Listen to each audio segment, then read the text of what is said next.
O Vasco vai receber um investimento de 2 bilhões de reais, é isso mesmo, tá? Nesse vídeo aqui eu vou te mostrar, porque olha só a notícia que estourou, né, nesse dia 25 de Natal, hoje é dia 26 aqui, mas olha só essa bomba, tá? O Vasco negocia a venda da SAF para o filho do dono da Crefisa. Ao comprador possível é o Marcos Faria Lamáquia. Ele é filho de José Lamáquia, dono da Crefisa e marido de Leila Pereira, presidente do Palmeiras. Ou seja, o filho do José Lamáquia está interessado em comprar a SAF do Vasco, né? E as negociações estão em andamentos e bem encaminhadas, tá? Então a gente pode ver aí o Vasco sendo revendido dessa vez para o Marcos Lamáquia, né? E olha só, cara, o empresário, né, ele é herdeiro do Banco Real e tem diversos ramos de atuação. Discute-se um investimento de mais de 2 bilhões nos próximos 5 anos. O empresário compraria 70% a 90% da SAF. O resto seguiria com a associação. Marcos Lamáquia quer o Vasco para entender que o clube é uma potência mundial, né? Ou seja, ele sabe do tamanho do Vasco da Gama e quer investir forte no Vasco, né? Como eu falei, cara, essa final do Vasco e Corinthians mostrou mais uma vez o tamanho da torcida do Vasco da Gama. Então, qualquer cara que quiser investir e investir do jeito certo, ele vai ter o retorno que espera. Porque a torcida do Vasco, além de ser gigantesca, é muito engajada e eu não tenho dúvidas que pode ser um grande investimento aí, né? Não só para o Vasco, mas também para quem investir no clube, tá? E agora eu vou te mostrar um vídeo aí que a mídia tá falando sobre essa possível venda do Vasco, tá? Bora aqui na tela que eu já vou te mostrar.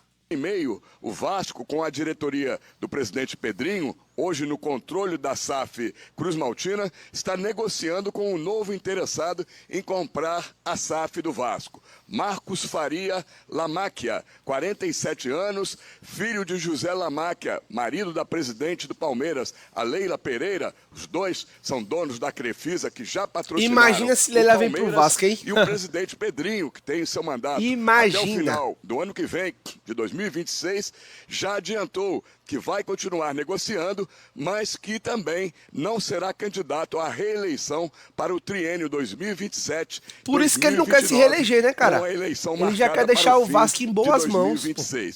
Falando agora do futebol do Vasco e o mercado da bola, o atacante Ryan, de 19 anos, o grande nome do Vasco neste ano, o Vasco recusou uma proposta do Zenit da Rússia de 31 milhões de euros, cerca de 200 milhões de reais. A contraproposta do Vasco para o clube russo, para vender o jogador, é de 50 milhões de euros. Manda ele pra Rússia não, cara. Manda o cara pra Rússia não. De reais. O contrato de Ryan com o Vasco Ryan tem que ir pra um grande clube, por 5 anos. E a multa em contrato é de 80 milhões de euros, cerca de 500 milhões de reais. Um jogador que o Vasco está interessado é o atacante Breno Lopes, 29 anos, do Fortaleza. Fez 52 jogos nesta temporada, 10 gols e deu 7 assistências. Breno Lopes não, Breno com o Lopes Fortaleza não. até 2028. O Vasco, o Vitória da Bahia e o São Paulo estão interessados e já fizeram sondagens deixa ele pro São ao Paulo, pro Fortaleza. Vitória. O que pode atrapalhar a negociação para o Vasco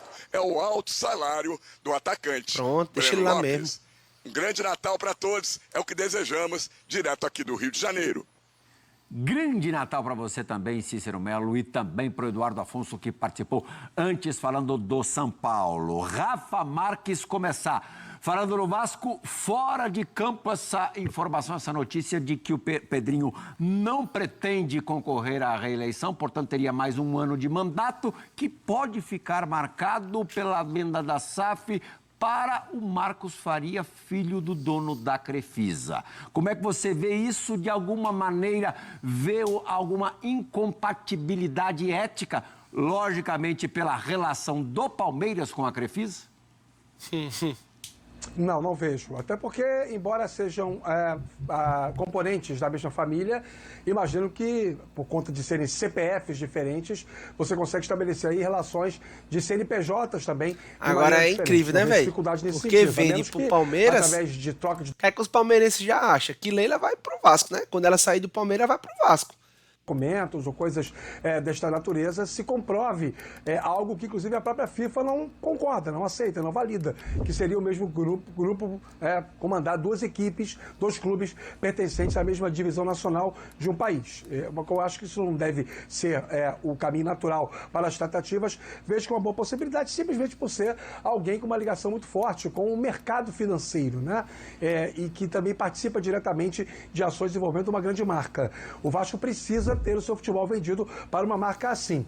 O Felipe Silva traz essa notícia no nosso site, spn.com.br, e a minha única questão que eu tenho como mantra e me faz refletir quando aparecem situações... O filho do José compra, Leila sai do Palmeiras, e aí, né, ele vai e deixa a frente e a madrasta dele. Tá tudo certo, e Leila vem pro Vasco, pô. Tá tudo certo. Envolvendo a venda da SAF e do Vasco, serve para esta venda como serve para qualquer outra venda. Até que ponto, para um empresário, na perspectiva de quem compra, é seguro hoje comprar a SAF do Vasco?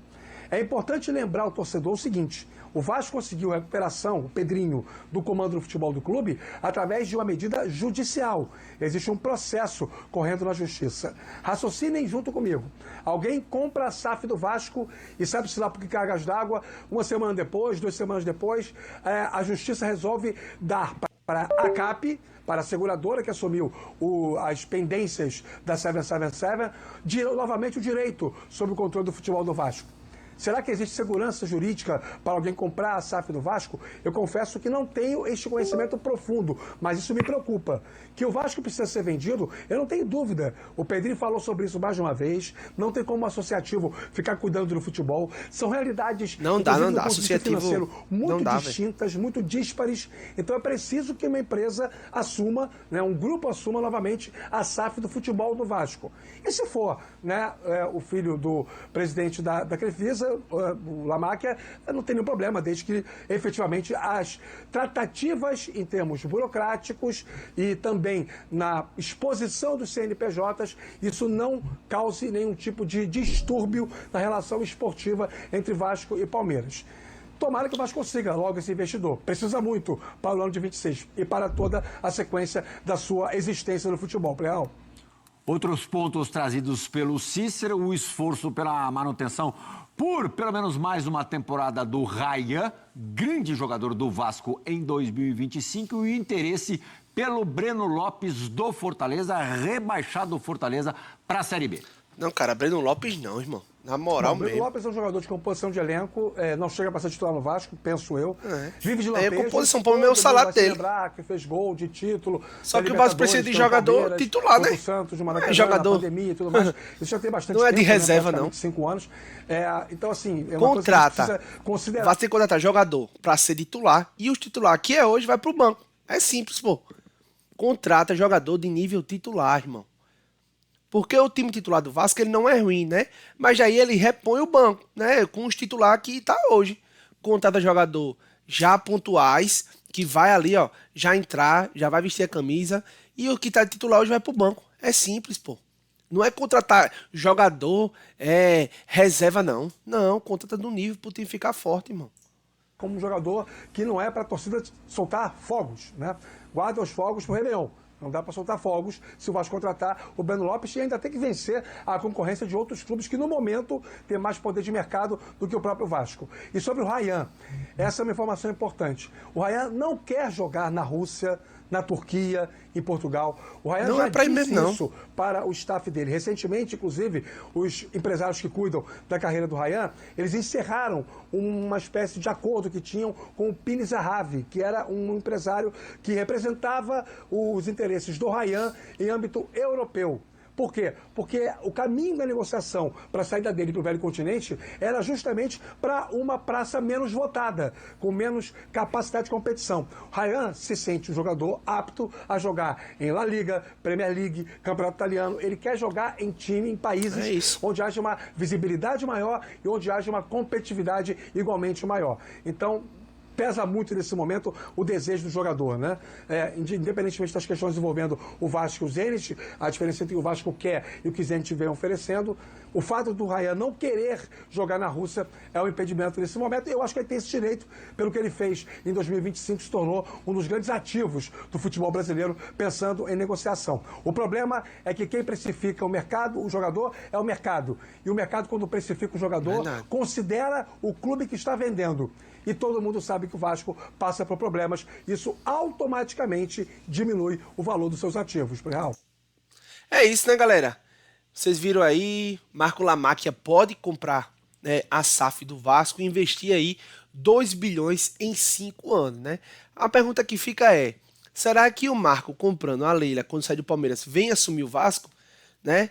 Eis a questão, né? E é isso, tá, galera? Se você gostou desse vídeo, ó, já deixa o teu like, tá? Se inscreve no canal se você não é inscrito ainda. Ativa o sininho porque tem vídeo aqui sobre o Vasco da Gama todos os dias. E deixa um comentário aí que eu vou estar respondendo todos vocês, beleza? E é isso, tamo junto e até o próximo vídeo. Valeu!